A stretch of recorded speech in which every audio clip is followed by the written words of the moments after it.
right, guys. So welcome to first podcast episode. I've been wanting to start a podcast for a while, but never have really followed through with that. I'm very intimidated to speak to a camera, and I'm a very camera shy person if you know me in my personal life. So doing videos and stuff like that for social media has been extremely challenging for me. So bear with me. But yes, welcome. This is going to be the Polly's Playhouse podcast. And that's named after my corgi that you guys have maybe seen if you follow me on social media. If you follow me on social media, Polly is my corgi, obviously. She's kind of the logo, the mascot. I jokingly tell everyone that she's the president of the company. And so that's why I was naming it after. The funny thing is moving into this house about a year and a half ago, we joked that it was Polly's Playhouse. And so I figured it was very fitting to name the podcast and kind of include her into it. She's actually just laying right here napping as I'm filming this. She's naughty, but she's the best little companion. But I just wanted to be able to have a space for you guys to kind of get to know me a little bit better. I feel like my obviously social media and everything is very geared towards specifically just the dogs that I train and work with, which I want this podcast to be a place where I do talk about dog training, but I want to talk about more different sectors of it and more than just, the training aspect of things. I definitely do want to talk about training, but I also want to kind of get into, the different kind of behaviors that you see with dogs and just kind of different sectors within that as far as handling and the different sports and just kind of different scenarios and situations that us as dog owners kind of face, go through, deal with. And I don't know, just having a different kind of space to talk about some things, especially social media and just all the different opinions and, everyone I feel like has their 2 cents to give. But being able to kind of discuss and go over things like that. So that's kind of my goal with this podcast, and, just letting you guys see my personality a little bit more, because normally I'm just, handling a dog. So that's kind of what I'm kind of gearing the podcast to. So welcome.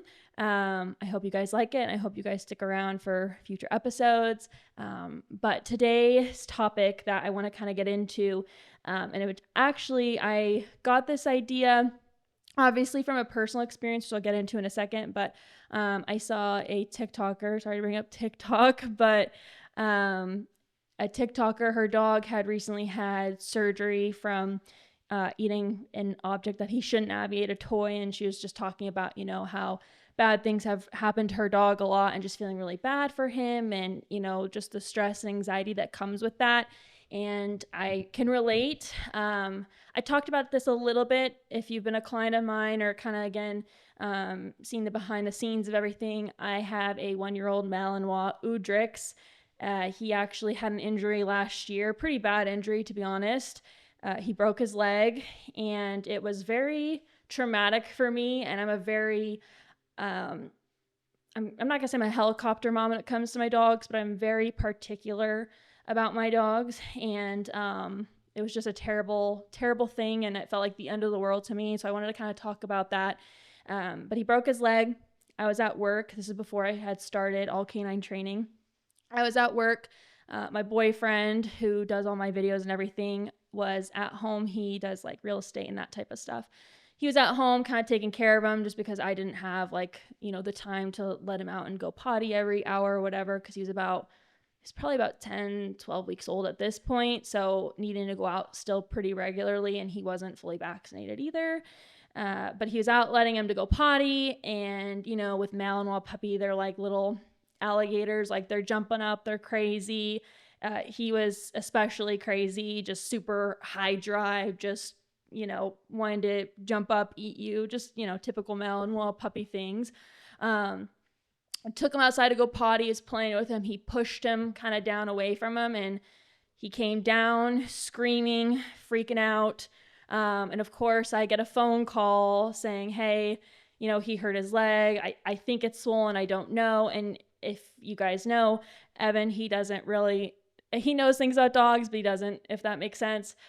He knows kind of the bare minimum. And I'm like, well, is his leg swollen?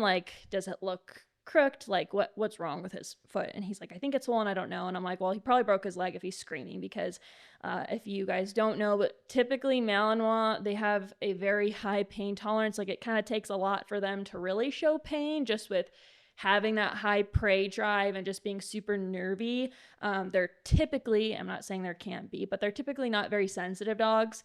So I immediately was like, his leg's probably broken with just, what he was kind of describing to me. So he drove him to my work, and lo and behold, of course, his leg is swollen. He's not wanting to put any weight on it. And I was just, really flustered, very flustered, and ended up taking the vet, and of course was broken, and it was a very, very bad break. I don't know if it's just the way that he landed. Obviously I wasn't there, which also that control issue of not exactly knowing what happened drove me absolutely nuts. Still bothers me to this day. But basically the vet said it looked like his foot had been ran over by something. Like, that's how bad the break was. And if you know me and competing with my dogs, like, having an injury like that is detrimental, because at that point I wasn't even sure if he was going to be able to compete in the sport that I do called French ring, which I'll have to do a whole podcast episode on, because that in and of itself is a long, big topic. But I didn't know if he was going to be able to compete at all, or even heal, or ever just be able to live like a normal life. And that was a very hard pill to swallow for me, and had a lot of, emotions and feelings towards that. But he was on a long, long road to recovery. He was in a splint for about 2 months. He had to be on a leash with me all the time, or in his crate. And that was the extent of his life. And of course, it was like close to when he's almost fully vaccinated. It's like right when you're getting to the fun things of, being able to take your dog out and, do more fun things with them. Of course, this injury had happened. So I was very disappointed, especially too, my older Malinois Gambino was retiring. So it was like, okay, well, now I'm out with both of my dogs, not being able to like really train or do anything, which was extremely hard for me, because that's kind of, my outlet.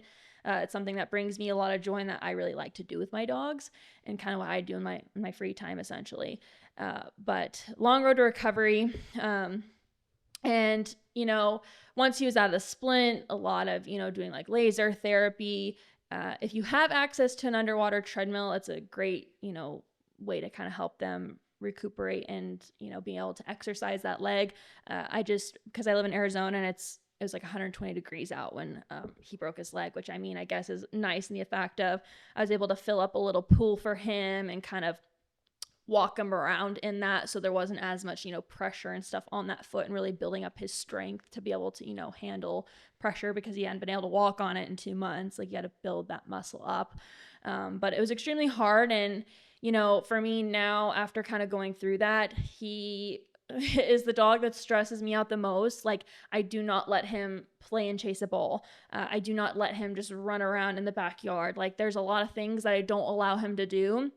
One, which is being a sport and competition dog. It's kind of like, if you ever did dance or a sport growing up in high school, where you maybe weren't allowed to do certain things because you didn't want to get injured before, like, a big dance recital or a big competition. My nose keeps itching. But before like a big dance competition where you didn't want to get injured before you had to go on stage, it's kind of how I am with him. And with our sport dogs is, you only have so much time in the sport, because it is super, hard and grueling on their body. They're doing a lot of high impact, high intensity stuff. So you do have to be very careful and, deliberate with what you're doing with them. Again, they're not just kind of treated like an average pet. He does a lot of exercising, physical therapy, that kind of stuff, to make sure that he's in the best shape and he continues to stay that way, because he is an athlete.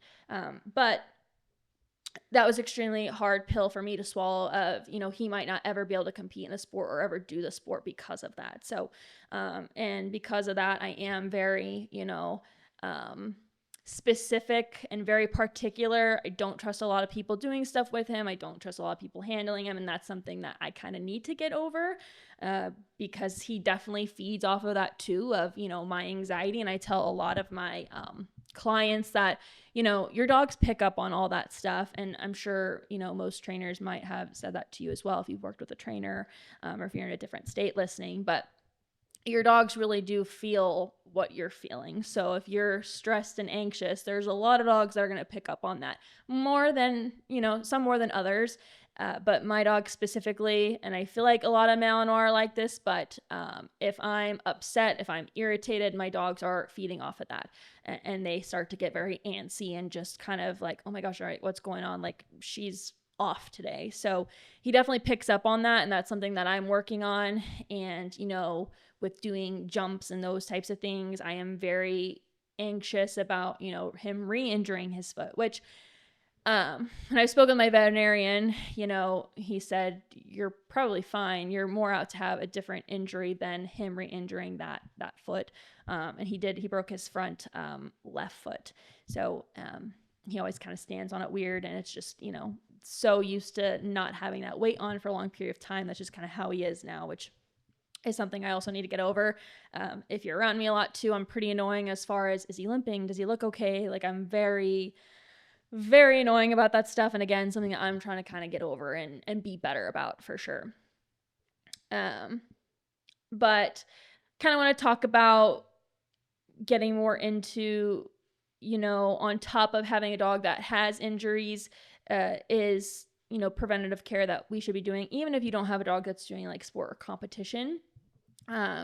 Is making sure, proper conditioning, stretching our dogs before playing with them, especially if you're going to throw a ball or like a tug or things like that. So they're not just going from like a stationary, relaxed, chill position to, going crazy, running around, being a maniac. We need to be, walking our dogs. If you're not going to stretch in anything, at least what a lot of people say, like a lot of canine conditioning coaches, rehab specialists that work with dogs, is at least get them walking, get them moving, so they're kind of getting their body warmed up. Not really any different than like if we're gonna go for a run. Typically, you're not just going to go out and start running. You're going to stretch, you're going to warm up, get your body kind of prepared to do some high intensity exercising. It's really no different than with our dogs. So making sure that, we're being aware of that stuff just to prevent injury, because I do also see a lot, I feel like, on social media too, and more so with like specific breeds, but like sometimes your bully breeds, those types of dogs, I feel like are very prone to, tearing like their cruciate, their ACL, and those kind of injuries. And those are super, super hard injuries for the dog to recover from and do take a lot of like rehab. And, at the end of the day too, I always feel like in some situations, it's just the luck of the draw. It doesn't necessarily mean because you have a certain breed, but again, there are breeds that are more prone to certain, health issues, concerns, those types of scenarios.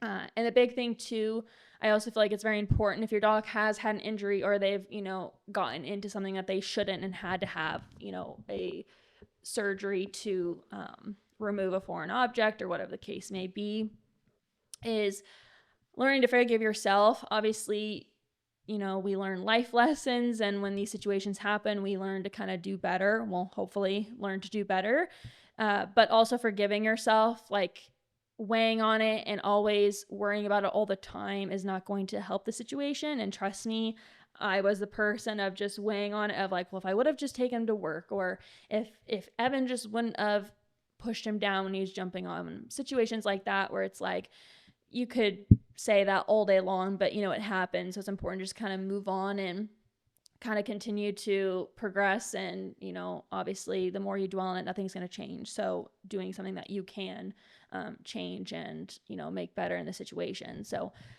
but it is super,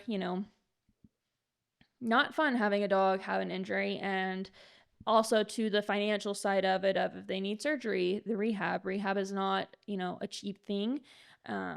And that's where I do think it's important, where you're either putting a little nest egg aside, so for emergencies where your dog does have something like that happen, that you have money set aside for that, or obviously too, there's pet insurance as well, especially if it's not a pre-existing condition. That's the nice thing about having that insurance, is to have that covered. So that's a big thing that's super important too. And, after him having that injury, I am definitely more on top of him in a lot of ways. So I don't throw a ball and let him go get it. I don't just let him run around in the backyard. And I feel like a lot of people are like, holy cow, like, you're crazy. Like, I don't know why you wouldn't allow him to do that. But it's really not hard when you have a high drive dog. If you have one, you might know what I'm talking about. But my dog has zero Udrix. He has zero self-preservation. I tell people I could literally chuck a ball over a like cliff and he would jump and go get it. So like if that gives you any idea of what kind of dog he is, he's very smart, but sometimes he does lack the brain cells in those areas, which is why, you know, a lot of times the Malinois excel in their sport. But then again, like I said, of they don't really show pain. They do, but it takes them a lot to really show that they're uncomfortable and hurting because of that just high drive where it just kind of like powers over them. This is kind of a different story, but my older Malinois, he literally broke his tooth doing bite work and didn't phase him. Like you wouldn't have noticed that it happened because he wasn't yelping, he wasn't crying, like everything was fine. So if that just shows you how little things affect them, then you would kind of understand.